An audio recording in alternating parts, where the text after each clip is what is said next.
Good morning, everybody. Where we dive into on financial markets. In this session, we don't plan to just look at the banking sector exclusively. We don't want to look at services in general that citizens may rely on, that businesses will rely on, but also more importantly, or equally importantly, the impact on our stock markets, the impact on investor confidence in our country, and really the resiliency of our financial sector to withstand this ongoing outage.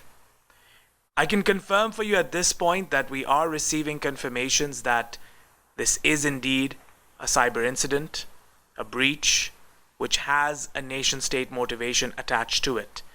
And it is our hope that as we get more information coming in our next module, we will go a little bit deeper into the nature of this attack and how it was successfully executed. At this point, I'm joined by both my co-hosts, Jassi Kaur, as well as Ruzbe, and we'll be diving deep into this with leaders from, again, across Canada and North America, and we also have an esteemed group from the Armis team that will be here, not only looking at what controls we need to have in place, but really how their team would guide us through this process as we're dealing with it in real time. Before I dive into the discussions, I am aware that we do have a slight update coming in live from our news reporter. You'll see this report coming up onto your screen shortly, and once that plays, we will then dive into the discussion and take away some critical action items from this session.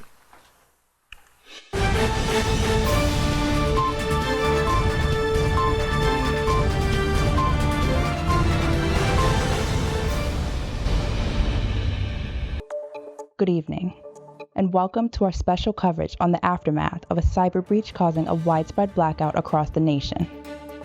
Today, a press conference was held to address the impact of this blackout on financial markets. With businesses unable to operate at full capacity, the costs are staggering. Experts warn that the economic repercussions of this cyber breach will be felt for weeks, if not months, to come. From supply chain disruptions to stock market volatility, the effects are far-reaching. As the situation unfolds, businesses are urged to prioritize cybersecurity measures and prepare for potential future disruptions.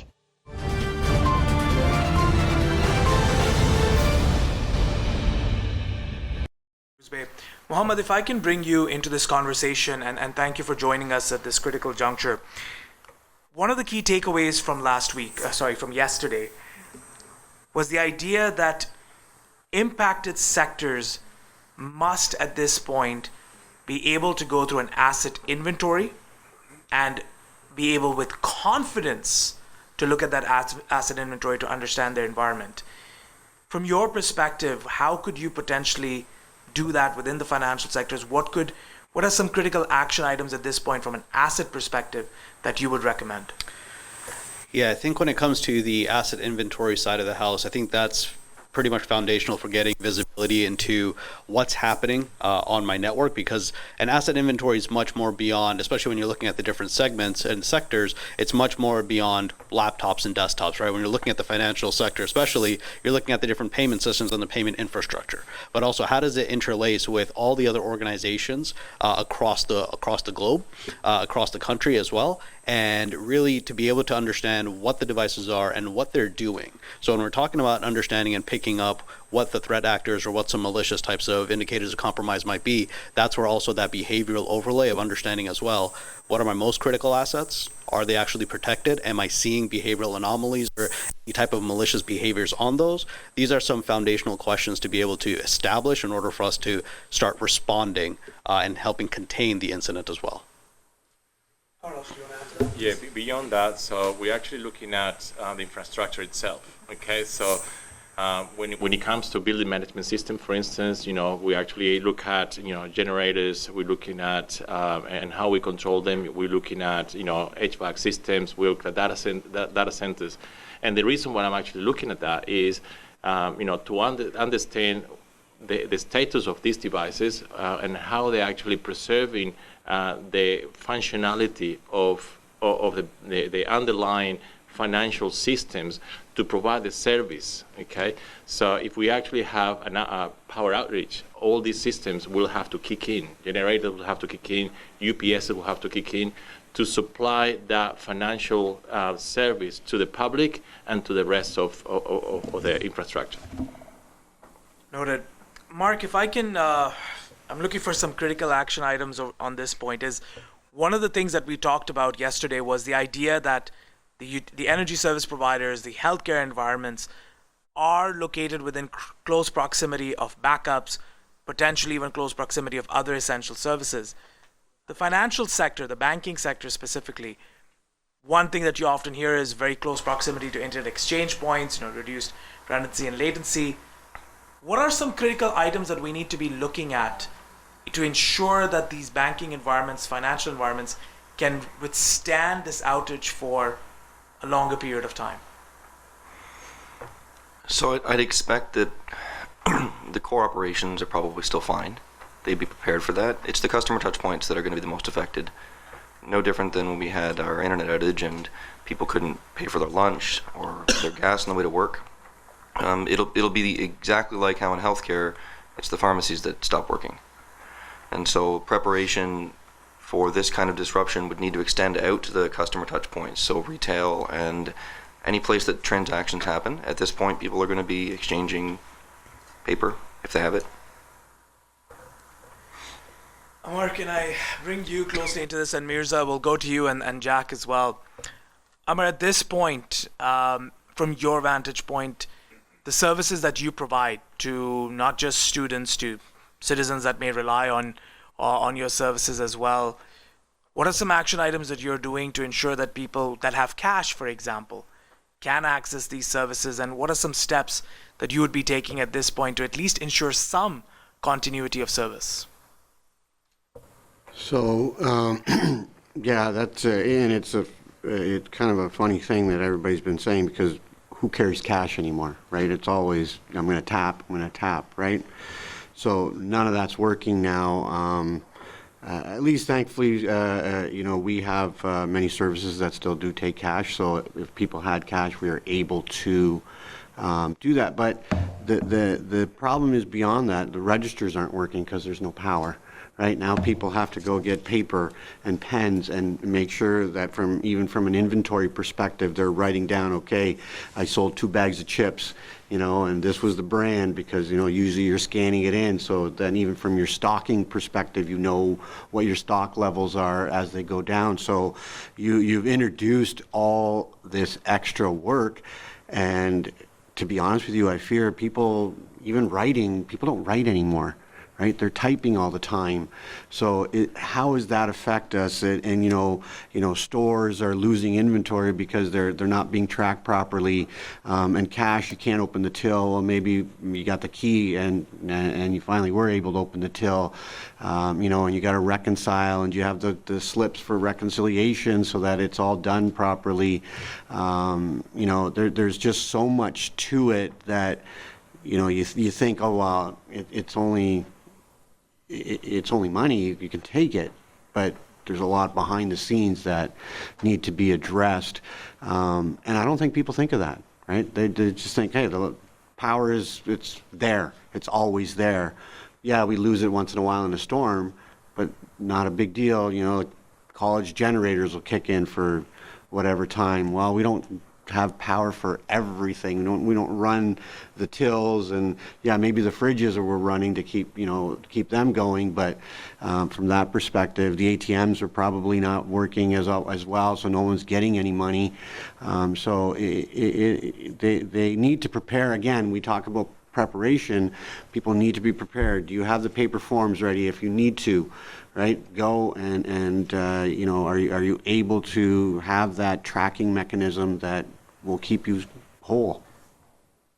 Sorry, I just have a question on that, Mark. Do you think organizations are running business continuity, like they have plans in case they do have a power outage? what, like, do they have business continuity plans in place, and are they being tested? Let's say, there is a disaster. What happens at that point in these grocery stores? I work for a grocery retail, Buckborn Foods, and we sell everything by a scale. So if the scale is not available, we will not be able to sell. And I don't think the businesses are ready for that. Any thoughts? I actually would agree with you. Even if somebody has a BCP, I don't think they've gone down into the weeds to that level to go, oh, I need forms. I gotta track the inventory manually. Oh, I don't think they go down. They're just like, okay, the power goes out. We got a generator. It'll last for 4 hours, or I got a UPS and it'll last for 6 hours. I'm good. No problem. And then they stop, right? Yep. And that's it. But now we're going on to 24 hours and maybe even longer. And now what do we do? Right, so I don't think they really think about those things.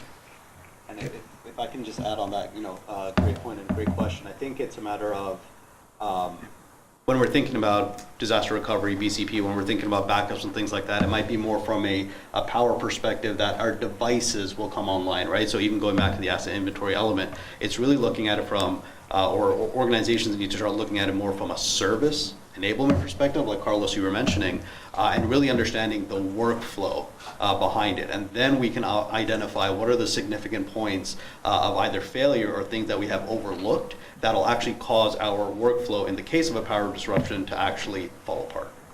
Thank you. Amara and then Sunil, please. Just, and it's just a little kind of humor with it as well. So, not that I was humorous, when the hospitals got hit and they couldn't use any of their systems, they had to fill out forms, and the nurses didn't even know how to fill out the forms because they'd never done it. So their, blood work and all that stuff, everybody is now running around going, how do I fill this out? What am I supposed to do? Right? So those things need to be ready to be dealt with, right? And sometimes, doctors are writing cursive, and they're like, nowadays they don't even teach cursive. Right? I can't read that. I don't know how to deal with that. So there's just so many things that you don't think about, but then when they hit, you're like, oh man. I think this is a very valid point. I'm going to go to Sunil, but I do want to queue up our folks that have joined it online. Is that I'll be coming to you very shortly, as I am getting some more information about the nature of this attack, and I'd want to see how, from a tooling perspective, we can support the finance sector. But Sunil, I'll go to you.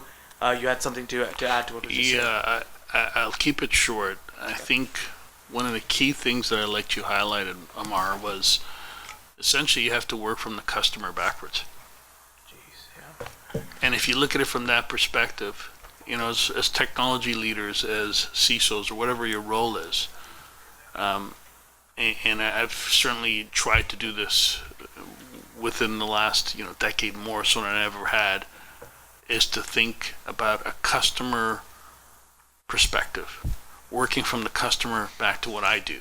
How do I tie that back? And your business continuity plans have to look at that. And to your point, if we shut down systems and we said to someone, fill out that form for blood work, will they know how to do it? Right? Will they know how to take, inventory or keep track of inventory? Will they even know how to do the accounting piece of it? And I can 100% I will say you that no, they wouldn't. So if we look at it from that perspective, preparing comes down to working for the customer backwards. Right. Okay. Now I'm making some notes to this, and I will let our audience know that as we're gathering information about this incident, I'll hold off on sharing anything right now, and Mark and myself will do our best to bring you up to speed when we come into the next module. So we'll hold off on showing you anything at this point, but we'll continue these action items. I want to go to Michael and bring you into this conversation. So one of the things that both Carlos and Mohammed correctly pointed out is looking at your assets, taking complete stock of it, knowing everything beyond just your laptops and your cell phones, everything else. In the event that, especially within the financial sector, let's assume certain assets are deemed to be potentially compromised, what is the process that you recommend in terms of quarantining these devices, quarantining these users, especially if they may be tied to essential operational functions? Michael, if we can start off with you, and then we'll go to Andrew. Yes, if you have a good understanding of the assets you have in place, it helps the incident handlers reduce the time that they're going to be spending on the incident itself. A, a vast majority of the incidents that you can, sorry, the feedback is horrible here. Give me a second. The vast majority of incident handlers are going to be spending a great deal of time trying to understand the assets they actually have and they're trying to protect and what is actually key and critical and what they can and cannot bring down.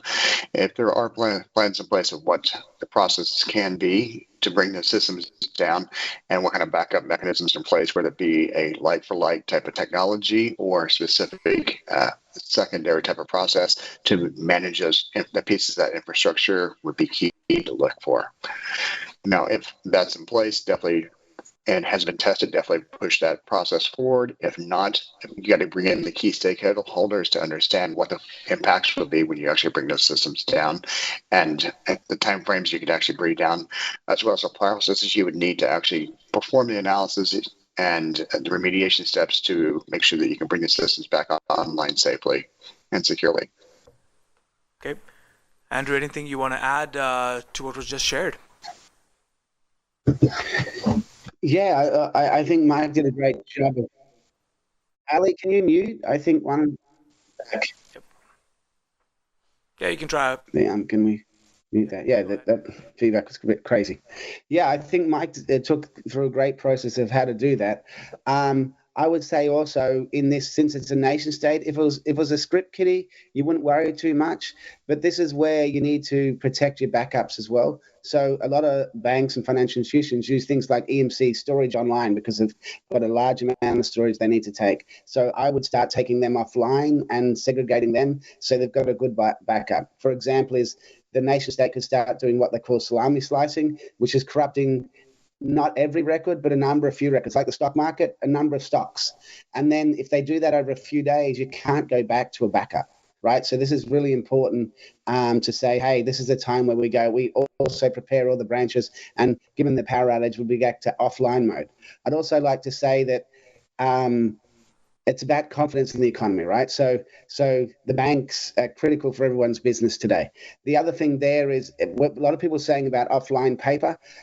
Today with phones, as long as people can have phones, they can use Apple Pay, Venmo, they can use other parts, but it takes away people trusting the Canadian economy and banks, and that's what you don't want to want. You don't want people saying, no, I'm going to use every other service bar the banks in Canada, right? And the same thing there is like if you think about financial systems like SWIFT, right? SWIFT does all the Visa gateway. If you look at Visa and MasterCard, if you're down for 2 weeks in Visa and MasterCard, and after the fourth day, they start saying you could lose your license. Imagine a bank losing being able to serve Visa or MasterCard, right? That's the two biggest across the whole of the nation, well, across the whole of the world, basically.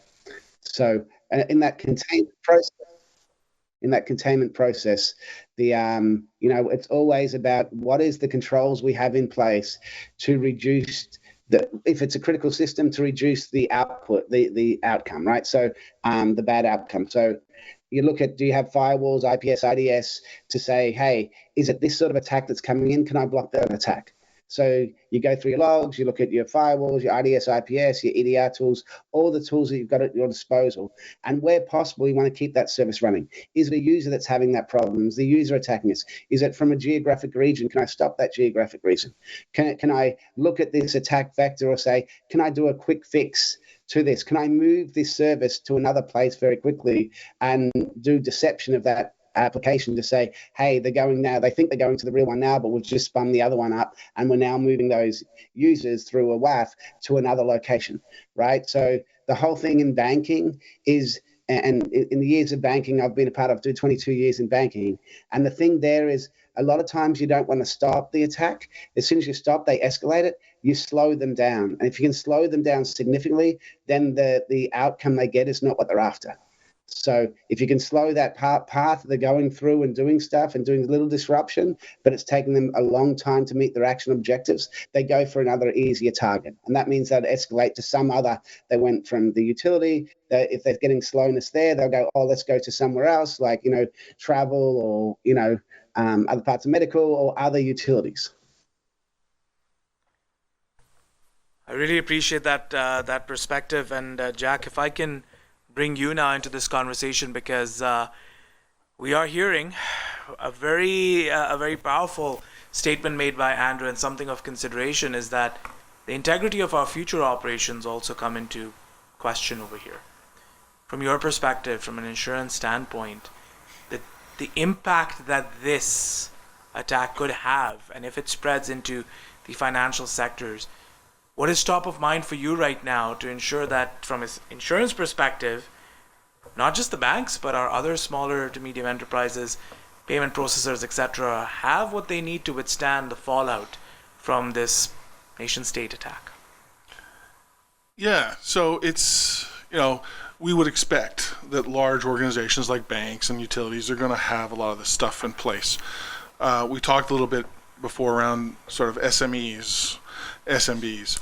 I'll be bold and say, I would say anyone that does have a BCP plan, it's not sufficient, right? I've yet to encounter one that is fully sufficient. So when we start looking at insurance, there's a couple of different types of insurance companies out there. There are those that will give you the check in the box. Here's your insurance policy, so you can conduct business. Good luck in a scenario like this. If you're an SME and you're looking for help, really they're there to just write you a check at the end. And then you've got others that are there to help you before the event and during an event.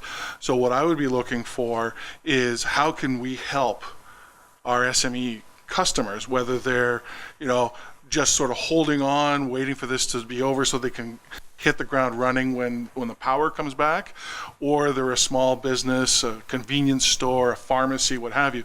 How can we help make sure that they continue to operate and do some proactive threat hunting? So, as we were hearing, we know that the attack is going to start to shift and it's going to morph, right? So those salami tactics are going to start to kick in. And how can we make sure that as many of these small to medium-sized businesses who are the lifeblood of the economy are able to continue in some way, shape, or form and aren't going to be caught up in that whatever next wave is coming, right? That's sort of top of mind right now. Sure, I mean, policies are going to have to be reviewed at some point, what have you. We talked about in the opening, can we handle the volume? Yeah, insurance companies are great at sort of putting people on telephones. They can do that. But, we're going to see incident responders and those that can help be overwhelmed, right, no matter what, right? Because we're also all leveraging the same sort of IR firms. So you need to look at those, some insurance companies have some internal folks. Fantastic. They can take some of that load, right? So it's a lot of that proactive work to try and make sure that as it becomes clear that this is a true cyber attack, and even if it's not this attack that starts hitting the small businesses, all the criminal organizations are going to pile on, right? Here's an opportunity. Defenses are already stretched. And they're going to hit, and they're going to continue to hit. And so how do we make sure that we don't have this snowball effect where everything just basically crumbles? So it's getting ahead of that.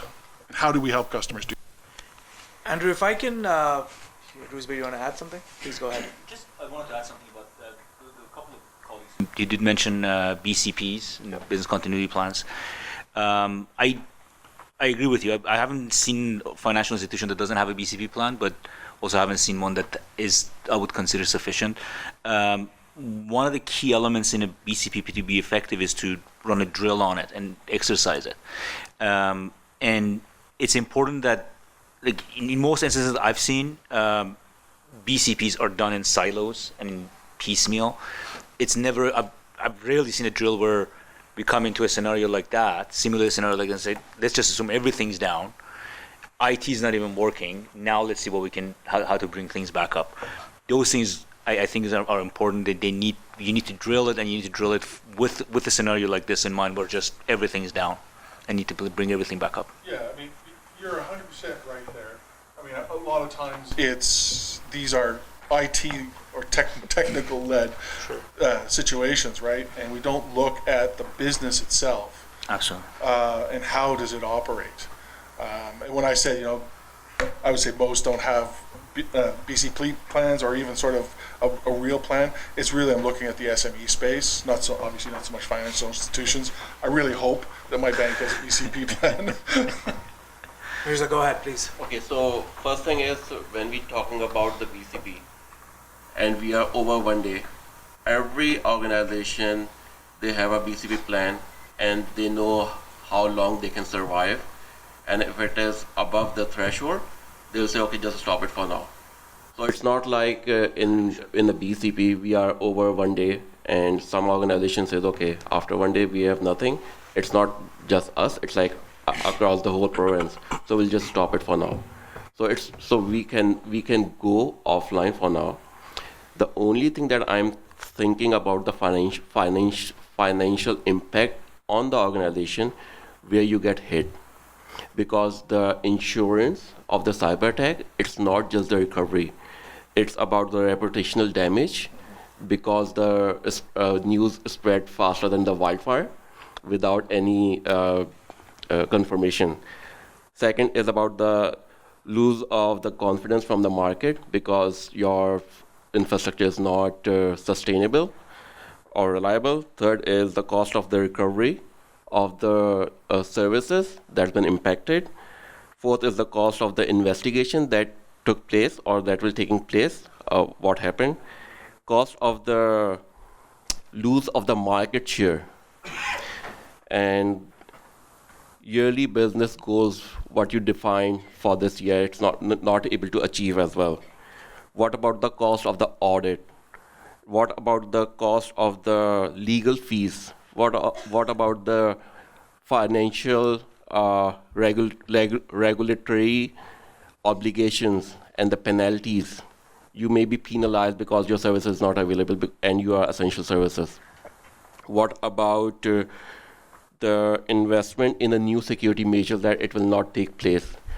All of these things, and including the operational downtime, all of these come up with the cost of the attack.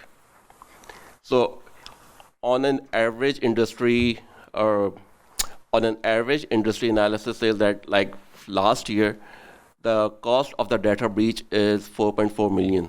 It's an average. Let's talk about what happened in 2013 when Yahoo is about to get bought by the Verizon, right? They got breached and Verizon got Yahoo. And you know what? They bought Yahoo for 350 million less than the actual price. 350 million less. This is how you get impacted. So it's not like we are talking about the services, essential services. Everything is down. Everyone is like common sense, okay, everything is down, we cannot do much. We can survive for maybe a day, but not more than that. Like, I cannot expect a Circle K or a small convenience store that they have a generator or the UPS for one day. They may have for 4 hours. They cannot, like, every single convenience store or the store may not, or it's not feasible that they have the generator just because it happens in 10 years, once in 10 years. Right. They are able to absorb that type of financial impact. That's the thing. Okay. I just want to work with this a little bit. And Andrew, if I can bring you into the conversation, and thank you to the team that's assisting me here. I'll make sure that I mute once you come on.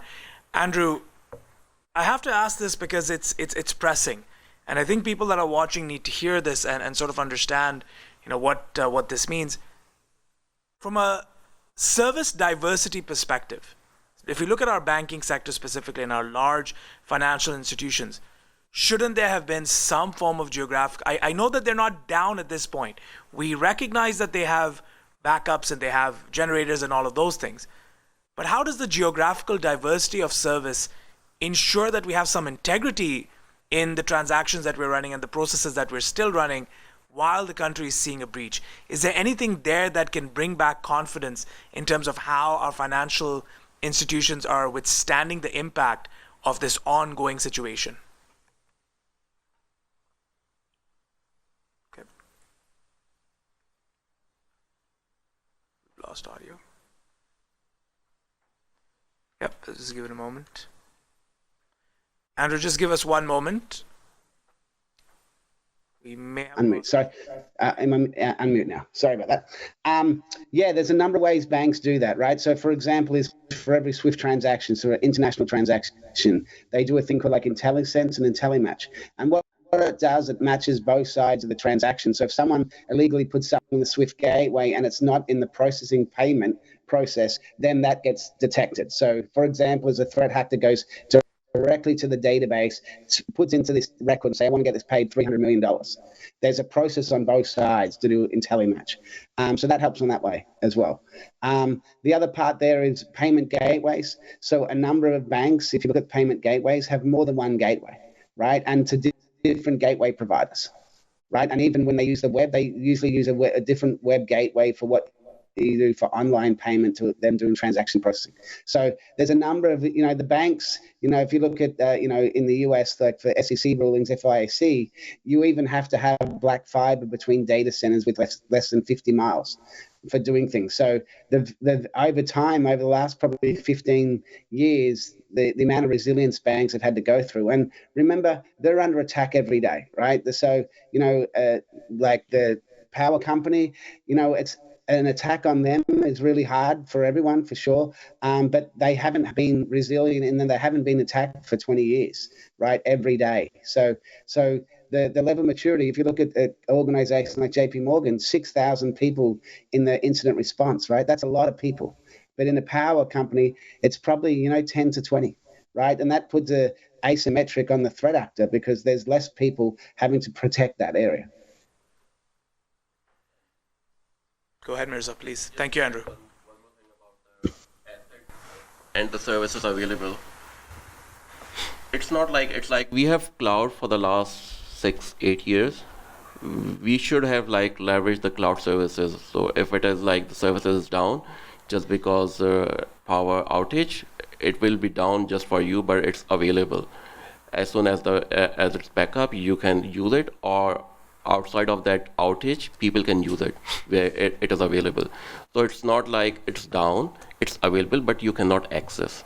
So if you have the payment gateway or you have any other service, it should be on the cloud. And cloud is resilient of this type of attacks already. So, Mark, if I can bring you and George into this conversation, and then I'll go to Mohammed, Carlos, and Sunil, you as well. Mark, one of the items that we do have folks that are here watching as well, and they do send me some quick notes. If you could shed some perspective, we've looked a lot at your traditional, I wouldn't necessarily say traditional, but banking in terms of fiat currencies, in terms of day-to-day transactions that we do. We also have a pretty thriving fintech environment in the Canadian space, especially in Ontario, that deal with different types of stable coins, etc. How are those sectors at this point being impacted, and is the level of impact that they might face potentially detrimental to their operations? So the customers inside of, so if you use something like Coinbase, for example, or anyone that lets you trade in either stable or non-stable crypto, they're still going to be operating, right? Like Mirza just indicated too, they're going to have a robust operation with resiliency for this, and they're probably going to be distributed in enough locations that they may not even be fully affected, fully out of power even in the area that they're in. But their customers, 70% of Ontario, won't be able to use them anymore. So while they may turn to the alternative to do exchange, I would say that type of finance isn't fully integrated into our culture and our landscape yet. Something like this might accelerate that. Okay. Fair enough. Mohammed, if I can bring you back into this conversation as well. So, we've heard a lot of detail from Andrew and the rest of the team from Armis around how the financial sector is positioned and the response capabilities, etc. Looking at your tooling stack right now from an IOC perspective, and we'll be going into this in the next module, but what are those critical IOCs and those indicators you're looking for right now and paying attention to right now when you're trying to ensure that the financial services sector doesn't see further escalations in this attack? Any perspective, any action items there? Yeah, I think what's needed to be established is the baseline in terms of how your assets, how your services need to behave, or their baseline of how they normally operate. right? And then what ends up happening from there is the anomaly detection. Because when we're looking at sophisticated attacks, nation-state attacks, it's not somebody just coming in and executing some type of a malicious code right away, right? And I'm sure Michael can definitely add his expertise onto this. But it's a matter of living off the land. It's a matter of being able to spread laterally. It's a matter of maximizing your footprint while or during or before you actually execute your overall attack to provide maximum damage, to also have maximum chaos, if you will, right? Because then what you're also doing there is, because the scope has become so broad, because you've infected so much of the network or so many areas, it gets very hard to focus in on what's the root cause, where are the attackers or the compromises actually hidden or happening, and becomes that much harder to recover from it. So I think from that perspective, it's not only about IOCs from a sense of actual known exploits. It's also about, hey, this device that hasn't communicated with another device before, or the use of protocols or even known good tools, right? So PowerShells of the world that are Microsoft tools, the ability for them or their usage and appearance where they weren't before are very prevalent things to look out for attackers to be able to move. Michael, if I can request you to unmute and see, do you have anything to add to what Mohammed had shared with us? Yes, I would definitely take this path that Mohammed was going down and expand upon it even a little bit better. I would take two separate teams, one specific team looking at the analytics to come up from the tool sets themselves and apply in the typical approaches you would take to identify what is actually happening in the environment. And the second team that would not be a hand on keyboard, but be actually perform an analysis, more analytical approaches. Reason behind that is because if you're facing the nation state actor, they're going to put a lot of deception capabilities in what they're doing. They're going to utilize tool sets, say the peer-to-peer residential proxies, throw in,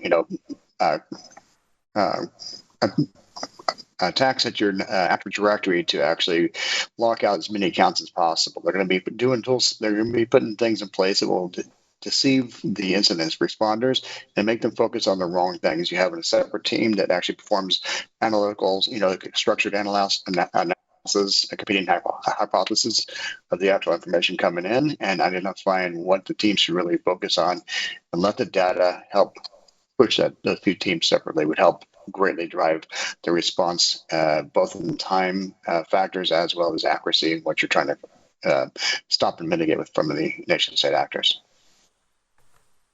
Thank you for that, Michael. Appreciate it. Mirza, please. Yep. I think it is very crucial to update our time here. My just 2 cents is when we are talking about the assets and all the services that we are running, I think the most critical thing is about the observability and the visibility. If you don't have the observability of the services, where it is running and how it is running, it won't help. And it will be a nightmare in the investigation and in the recovery.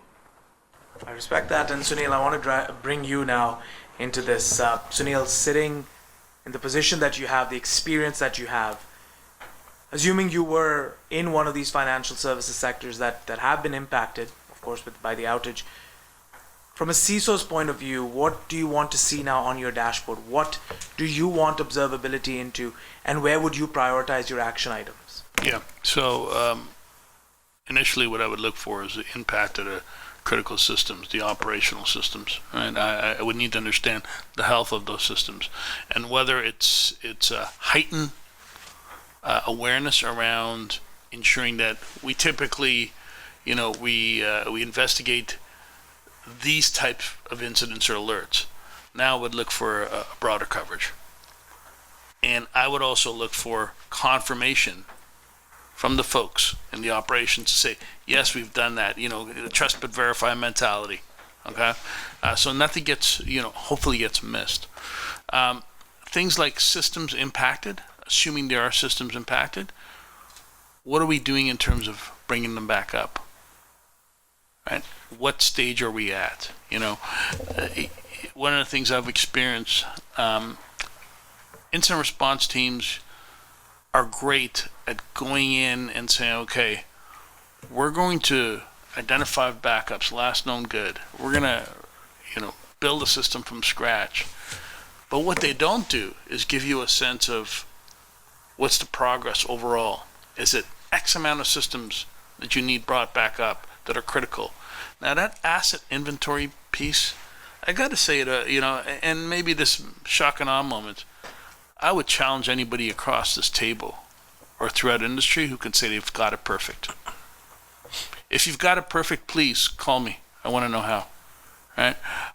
Because the reality is that organizations have not and need to do a better job of understanding and mapping out for business continuity purposes, for recovery purposes, for understanding what good looks like in terms of a baseline, how a system and all the pieces that integrate should operate versus should not operate, therefore something bad is happening and I need to get on top of that.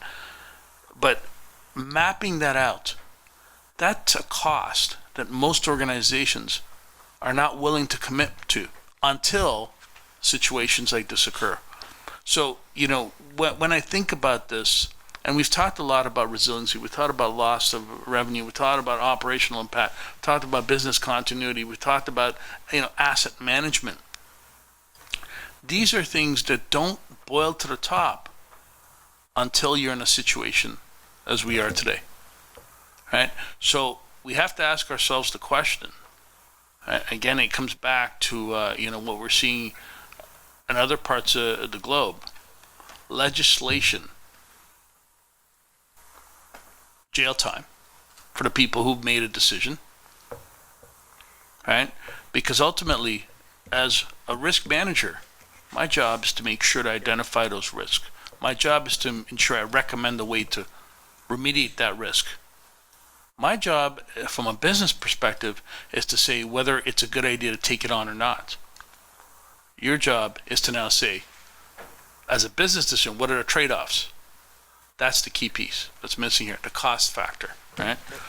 I'll go to Jesse, and then I'll go to Mohammed. I'm just going to let the audience know that we are scheduled to end in 6 minutes, but I have received approval to add another 5, so we'll take 10 minutes as we're at a very critical juncture right now. I'll go to Jesse, Mohammed, and then George. I want to line you up for something. Jesse, please. Yeah, no, I just want to add to Sunil. I think the organizations have, right now, I think most of the organization have a reactive approach instead of proactive approach when it comes to cybersecurity. And then, the factor that there is a risk, you understand the risk, but does the executive team understand that risk? And do they really sign off on that risk? They really want to see it. They want to see it, right? That's the challenge. That's the key. That's the key, right? Even sometimes if you're able to show off them the risk, that how it's going to impact the organization, they really don't understand it to a certain degree. And there's jobs at stakes too, right? Yes. Let's face it, there's a political aspect of it There's that we all political have to deal with, right? When you're talking about a cost, that's really, at the end of the day, when they look at ROI, at that point, they're not seeing ROI on that. So therefore, they're okay with, they won't sign off officially anywhere. It becomes your responsibility as a CISO or a CIO at that point within the organization. Sorry, go ahead, Mohammed. Yeah, no, thank you for that, Jesse, and phenomenal comments. I think one of the things that I'll add on to that is the fact that traditional security approaches, and I think we've equated that we have visibility for the past 20 years because that's what we've been doing with enterprise assets, but now with the other sectors under attack, critical infrastructure, hospitals, financial systems, etc., it's about targeting everything else as well, right? It's about targeting the weakest chain in the weakest link of the chain, and that can be an out-of-date device that normally cannot have your traditional security tools installed. So it's us going back to the very fundamental element of visibility, right? But then when we start asking those questions, like, wait, why do we have to start from scratch? Well, the truth of the matter is that because no organization, in my opinion, at this point, has that true visibility, nor have they invested the time and money into visibility. It's a difficult process, right? So to establish those relationships, to set yourself up for resilience, to set yourself up for success in the face of a cyber attack, that's a foundational element. And I think to your point, Jesse, as well, is taking that level of visibility and translating it not only into technical risk that, hey, it's running out-of-date operating systems, or it can't align to X, Y, and Z security controls. I think then translating that into what do executives care about? What's the operational? What's the business risk, right? That then taking that and then tracking and and measuring success against increasing and improving cyber resiliency around all those different critical services that house themselves on top of all these elements that we did not have visibility traditionally into. I think that's a foundational layer that, to your point, a lot of organizations may overestimate that they have visibility into. I appreciate the transparency in the approach, but also the willingness to respond to what Sunil had said. And again, I want to remind our audiences that while we are looking at action items, this is what's going through our minds at this point, because if you act on certain things, it has implications as well, including, as Sunil very articulately said, jail time and responsibility. Just in lieu of time, I'm going to go to Roos Bay, and then I believe, Jack, you had your hand up as well? Jack, go ahead, and then we'll go to Roos Bay. Yeah, just a really quick one on this one. Maybe a little more action-oriented. I know we're talking about a large sort of critical infrastructure event in this case here, but I think a lot of what we've talked about is very, very apt for especially the SME space, where they don't necessarily have a good recovery plan in place. It doesn't have to be a major event like this for it to absolutely destroy smaller businesses, right? So your critical event could be something very different. It doesn't have to be a major power outage. So, just to try and relate it back a little bit, just as a quick step, maybe a little small tangent, right, is take some of this and think about, what would a major cyber event do to a smaller business, and a lot of these concepts are exactly the same. Maybe not as involved, but you need to do it. You need to have executives that actually want to hear the information, right, Sunil? And do something with it. Okay, fair enough. Roos Bay, and then I'll go to George. Roos Bay, please. Sure. So we're talking about action items and things to build up. So one thing to keep in mind as BCPs are being built and exercised, Mirza brought up a good point that, there are certain things that a business may say, larger financial institution may say, you know what, we're 48 hours in and we're just not going to do this, and we're going to go home and not do certain things. But if there are business transaction operations that are going to continue and we're going to go fall back on a pen and paper model, it needs to be looked at from a regulatory perspective, with a regulatory lens. When it comes to certain transactions, deals, there are regulatory requirements for recording transaction activities. For example, traders would, if they're conducting operations or transactions on the phone, their voices need to be recorded. If their systems are voice over IP systems are down and they're getting on their personal cell phones, and their voices are recorded, what is the regulator's opinion on that? So those are examples that need to be kept in mind as BCPs are being built for systems being completely wiped out. George, you want to respond? Yeah, I think if you are in charge of information security at a critical infrastructure shop, whether it's a utility or whatever it is, I think the approach you have to have has to be more of a harmonized approach with physical security. So I think right now we're still too siloed and segmented in our thinking, where like InfoSec is over here, physical sec is over here, and then there might be a CSO who ties it together. Modern trend, and I think it's what's going to become more prevalent as the years go, is now you're going to have harmonized security operations center. You have to have really the physical security approach and impact to whatever it is you're doing from a digital security standpoint. And so when you actually are doing business continuity and disaster recovery planning, there's going to be those factors already built into your operation. And it's not just about what happens during disaster. You also have to look at the continuity during good times. So when you are in that good time, when you are going to your board, the ROI discussion has to talk about building resilience through investment in harmonization. That kind of conversation is what a board will understand, and then it'll enable you to get more resources to prepare yourselves for when that disaster happens, because you're able to paint the picture and draw the story, as boards love stories, of what's going to happen if you do not have a connection between what you're doing for your physical areas versus what you're doing with your cyber areas, and why those two are both intertwined together now. People at the non-technical board level don't understand quite yet, until a disaster happens, that these systems are all completely integrated. So when you lose services, when you lose capability in a digital system, that might mean the loss of physical capability as well. When your physical, for example, data center goes down, you lose the ability to access your data, you lose the ability to provide services digitally. Right. the problem, I think, is being looked upon today in too basic and too segregated of a manner to be approached correctly for a real world exercise like this. Great.